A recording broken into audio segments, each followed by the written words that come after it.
Welcome to the Cozza Lawcast, where life, business, and the law collide.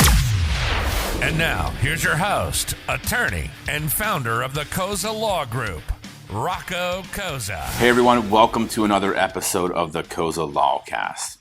Today, I want to talk to you about registered agents. We're going to make this a quick video, but this is an important video because this topic comes up quite a bit. And what I want to talk about in this video is, what is a registered agent? Are they required, and why would you choose to have one? So first, what is a registered agent? Well, a registered agent is simply a company or an individual that's appointed on behalf of an entity to accept service of process.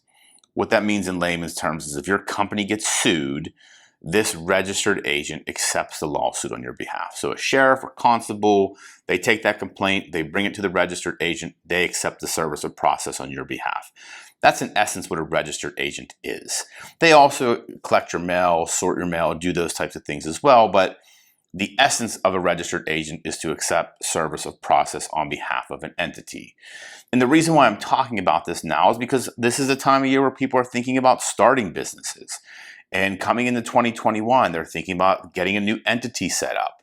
And a question we get quite often is, are registered agents required? Do I have to have one? And we see this question come from people that have typically went on one of those self-help websites, started the process, got halfway in, realized the site is telling them they need a registered agent or they recommend a registered agent, but that comes with a hefty price tag, usually a couple $100 a year. So they come to us and they ask, is this required? And I will tell you this, here in Pennsylvania, it absolutely is not. There are some states that require you to have a registered agent when you set up your entity. And if you're in a state outside of Pennsylvania, you need to speak with someone in that state. But here in PA, it's not required. The only thing that's required when setting up an LLC is you have to have a physical address. You can't use a PO box or one of those mailbox, etc. places. You have to use a physical address because someone has to be there to accept service of process. So in PA, it's not a requirement, but you absolutely can use one. And the reason why, and this is again coming to the third question, why would someone choose to use a registered agent? And it's really a couple reasons. First, we find that most new businesses, they may not have office space. They may not want to take on the cost of co-working space or using a virtual office. So the only physical address they can use is their home address. But they don't like the fact of having their home address out there for everyone to see. They figured they wanted to set up an LLC to give them some privacy, to protect them, or protect their personal assets and protect their personal identity from the things their business does. But if you don't have a registered agent and the only address you have is your home address, that's the address you have to use. And in Pennsylvania, when we file your certificate of organization with the state, that address is listed on the Department of State's website. So the reason why people choose a registered agent in that instance is for privacy and anonymity. If they elect to use a registered agent, and our office actually acts as registered agents for some clients, we offer that service. I think we charge $150 a year. Our office is listed as a registered agent. So if someone goes and searches that LLC on the Department of State's website, they can only see the address of our office. So they can't really tell who owns the LLC. There's obviously ways you can find the owners of a company, but just going to the Department of State's website, they won't be able to tell. And that gives them this level of anonymity and privacy. And the second reason why we find that people choose registered agents is because when you set up a new business, you will get inundated with ridiculous amounts of spam mail. You'll get letters and, all kinds of pieces of mail that say, hey, you need a compliance certificate. You need to buy these labor law posters. What about trademarks? And I've had so many clients, contact me, say, hey, I got this thing in the mail.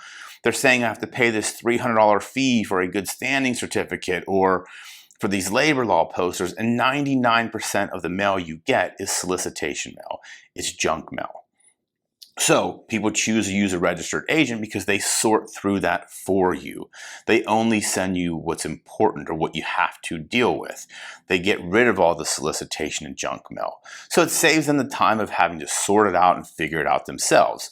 A lot of people look at spending $150 a year as a great investment because it just saves them so much time, because the mail comes to us or your registered agent as opposed to you or the address you have, because you don't have an address listed with the Department of State. The only address these mail solicitors can find is the registered agent, so it all comes here or to another registered agent you appoint. So that's another benefit of having a registered agent.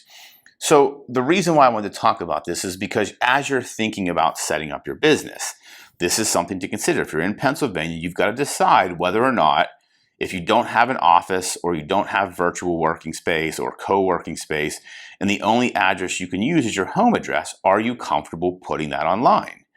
And if you are, that's fine. Like, I don't tell clients to use our services. If they're fine using their home address and they don't care about the mail sorting, don't spend the $150 a year. It's a waste of money. But if you do care about privacy and anonymity and you do want that help sorting through the junk mail, then it's a great investment. I mean, $150 a year is nothing compared to the time it'll save you.